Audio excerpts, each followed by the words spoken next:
Hello अस्सलाम वालेकुम, मेरा नाम राशिद ज़हीर है और आप मिल्लत टाइम्स देख रहे हैं। जैसा कि मैंने आपको पहले बताया था कि चाइना ने बाकायदा यूएनओ और अमेरिका को वार्न किया है कि यदि आप इजराइल और फ़लस्तीन के मसले को क्लियर नहीं करते तो हम इसको एक्टिव रोल प्ले करने को तैयार हैं।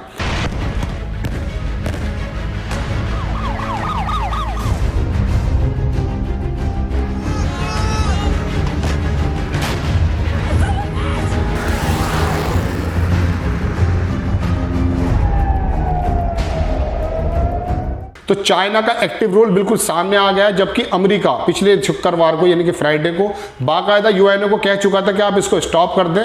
मंगलवार को शायद हम इसके बारे में बात करेंगे, तब तक शायद ये स्थिति थोड़ी बहुत क्लियर हो जाए जो फ़लस्तीन और इजराइल के बीच में है। यानी कि वो इजराइल को ये टाइम देना चाहता था कि और ज़्यादा नरसंहार करो और ज़्यादा जुल्म और बर्बरियत दिखाइए और मुसलमानों को और बाकायदा नस्लकुशी कीजिए।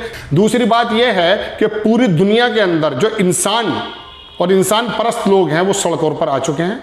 इजराइल के जुल्म को बाकायदा उन्होंने बताया है कि ये बर्बरियत है, नस्ल कशी है, जिसमें अभी तक 50 बच्चों के करीब बताते हैं कि इंतकाल कर चुके हैं, मर चुके हैं और 30-31 औरतें भी मर चुकी हैं। 150 टारगेट पे इजराइल ने हमला किया और बाकायदा उसमें अल जजीरा जो चैनल है उसकी बिल्डिंग पे भी हमला किया। उसका मकसद सिर्फ इतना था कि जो ये बातें निकल कर आ रही हैं, जो खबर रसा एजेंसियां हैं, जो यूएन हो या बाकायदा अल जजीरा हो या बाकायदा उसके अंदर ऑफिसेस थे, उनके जुल्म को, उनकी बर्बरियत को वो दुनिया के सामने ना लाएं। तो फ्रीडम ऑफ प्रेस, बाकायदा प्रेस ऑफ फ्रीडम पर भी जो है ना एक हमला है। वो चाहते नहीं थे कि इस तरह की बात हो, तो ये एक बात निकल कर आई है। लेकिन इसी के मद्देनजर पूरी दुनिया, चाहे अमेरिका हो, ऑस्ट्रेलिया हो, इंग्लैंड हो, जर्मनी हो, ये बाकी दुनिया के जो मगरबी मुल्क हैं, उनमें लोग सड़क पर आ चुके हैं और इजराइल के खिलाफ अपना प्रदर्शन कर रहे हैं। इसके साथ साथ एक खास बात यह है कि अमेरिका के अंदर एक जत्था जो खुद यहूदी है वो बाकायदा सड़कों पर आया और सड़कों पर आने के बाद उन्होंने इजराइल के इस कदम की मजम्मत की और बाकायदा बताया कि यहूदी जमात, अब मैं आपको एक बात और भी बता देना चाहता हूं कि इजराइल के अंदर लगभग 66 लाख यहूदी रहते हैं, जबकि पूरी दुनिया में 1.25 या 1.5 करोड़, 1 करोड़ 20 लाख या गाइडे के मुताबिक बताते हैं, बाकी यहूदी दुनिया के दूसरे मुल्कों में बसते हैं। तो उन यहूदियों के अंदर भी इजराइल के इस कदम की मजम्मत करने की इंसानियत जाग पड़ी और वो सड़क पर आए और उन्होंने बताया कि नहीं, ये जुल्म है, चाहे वो मुस्लिम के खिलाफ हो, चाहे वो किसी और समुदाय के खिलाफ हो। तो इस बात से बल मिलता है कि इंसानियत चाहे किसी भी धर्म से ताल्लुक रखता हो, वो पहले इंसान है। और यहूदियों ने बाकायदा इसका जो आकर के मजम्मत की है वो इस बात को दर्शाता है। हालांकि गवर्नमेंट जो है, जो मगरबी मुल्क हैं, अमेरिका है, यूरोप के जितने भी मुल्क हैं, उसमें जर्मनी भी है, ऑस्ट्रेलिया भी, इसके अंदर तमाम मुल्कों ने बाकायदा बैन लगा दिया है कि हमारे यहाँ कोई प्रदर्शन ना हो। फ्रांस ने तो बाकायदा बैन लगा दिया है और इसके बाद जो प्रदर्शन करते हैं उनके खिलाफ कार्रवाई हो रही है। जर्मनी के अंदर भी ऐसा हुआ है। लेकिन ये प्रदर्शन तमाम जगहों से कूदकर, यूरोप से कूदकर हिंदुस्तान के अंदर भी आ गया है। कश्मीर के अंदर कुछ लोगों ने एक प्रदर्शन किया, एक डिमोस्ट्रेशन किया फ़लस्तीन के पक्ष में। वहाँ 21 वाशिंगटन पोस्ट की ये रिपोर्ट मैं आपको बता रहा हूँ जो कोट की गई है, 21 लोगों को जेल में डाल दिया गया है।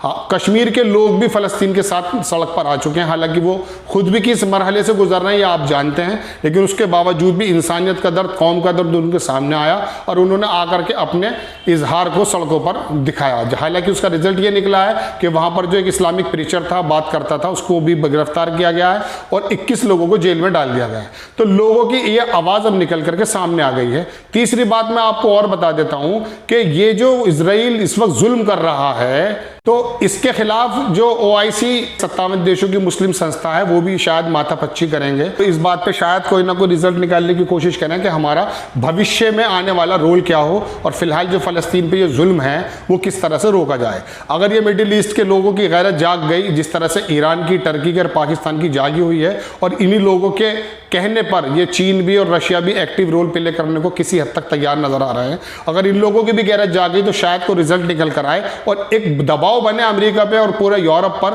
कि मिडिल ईस्ट एक हो चुका है और वो इजराइल को इस बर्बरियत, इस जारियत के लिए रोक दे और उसके बारे में कोई पेशकदमी करे। ये उम्मीद की जा सकती है। इसके साथ साथ मैंने आपको 3 खबरें बता दी कि चाइना के कहने पर यूएनओ में हुआ है, प्रदर्शन की बात मैं आपको बता चुका हूँ और तीसरी बात मैंने आपको ये बताई है। अब चौथी बात मैं आपको ये बता देता हूँ कि ये कहा जा रहा है कि साहब लेबनान की तरफ से बड़ा हमला हुआ है। यूट्यूब पर अक्सर मैं देख रहा हूं कि बहुत सारी झूठी खबरें चल रही हैं। कहीं ये बताया जाता है कि हमास पे बहुत ज़बरदस्त तरीके का जो है ना हमास ने एक हमला कर दिया है और इसराइल के, ऐसा कुछ नहीं है। इसराइल के 8 या 9 आदमी अभी तक मरे हैं, जबकि 250 के करीब मुसलमान फ़लस्तीन में मर चुके हैं, जिसमें तकरीबन 50 बच्चे, 31 बच्चे थे, अब 50 हो चुके हैं और 30 के करीब औरतें मर चुकी हैं। तो ऐसा कुछ नहीं है कि हमास ने कुछ बहुत बड़ा काम किया है। मैं आपको पहले भी बोल चुका हूं कि हाँ, इसमें कोई दो राय नहीं कि थोड़ा सा उसने इसराइल को सरप्राइज किया है। और लबनान की तरफ से जो 3 रॉकेट दागे गए हैं वो बेसिकली लबनान या हिजबुल्लाह ने नहीं दागे हैं। ये लबनान की जो आप बताता हूँ आपको सीमा है, ये इसराइल से मिलती हुई है।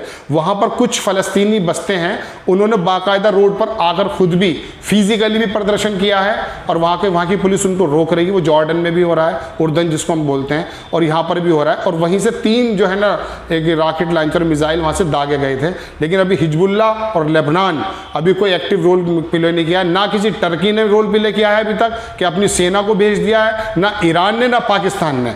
यूट्यूब पर और ये झूठी खबरें जो चल रही हैं इनसे परहेज करें और सोर्सेज जानें कि ओरिजिनल सोर्सेज जो आते हैं उन्हीं के मुताबिक आप खबर का विश्वास करें, वरना ये जो यूट्यूब पर एक झूठ का पुलिंदा बांधा जा रहा है, ऐसा कुछ नहीं है। अभी तक तो हकीकत बात यह है कि हमास के खिलाफ जो इनके प्रदर्शन हुए, जो हमले हुए हैं, उसमें मुसलमानों का बहुत ज़बरदस्त नुकसान हुआ है। फिलहाल संतोष की बात यह है कि चाइना का एक्टिव रोल सामने आया है और सऊदी काउंसिल का शायद ज़मीर जग जाए और वो निकलकर एक कोई ऐसा रिजल्ट निकाल दें, अपने मुश्तरका एक मशवरे में ऐसी बात निकाला है कि पूरे यूरोप को और इसराइल को एक जवाब मिल जाए कि मुसलमान और मिडिल ईस्ट एक साथ आ चुका है।